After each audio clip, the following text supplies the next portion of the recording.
Yes, sir. Governor, thanks for being here. We're proud to have you representing our state.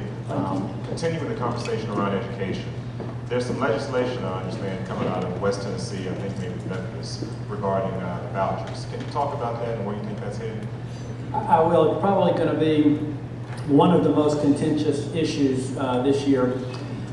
I'll give you the pros and cons. I mean, the bottom line answer is administration. We're weighing that. We've said we will come out with our position on it before the end of this year. Like everything else, you know, decisions aren't always easy, and this is one of those you can argue. As a good lawyer will say, I can argue both sides of that case.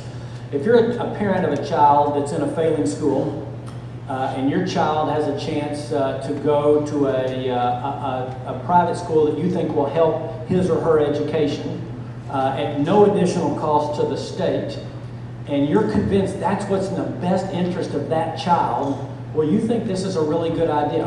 And I understand that and support that. The idea of parents having a choice of what's best for their child makes a lot of sense, and as somebody who believes that the parents should have that right, I totally buy that.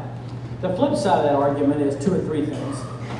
The money will only cover half, probably about half, depending on the private school, about half of the cost.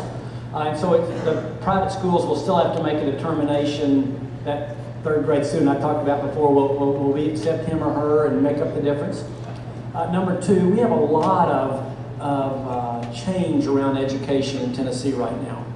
And it's been a fairly contentious period. And a lot of folks are saying, maybe a good idea, but maybe not right now. And that has some validity to it just because of everything we're in the middle of as well. The third thing is this. In public education, we've determined as a society that we're going to be about whatever's best for this society, okay?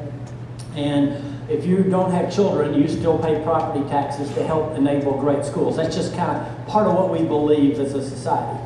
And one of the things we have to take into account is how is this going to affect the existing school system. All of the large school systems have come out and said, we're against that happening. I think that, you know, some people say, well, you guys are overreacting to the impact that it would have on existing school systems. But given that, I think it's incumbent upon us to at least do our homework and see how will the voucher program affect existing systems. So I kind of told you the pros and cons. Like I said, sometime in the next 30, 45 days, we're going to be coming out with what we recommend. It actually passed last year in the Senate, did not pass in the House, because it's the same General Assembly as last year. It would only have to pass in the House this year.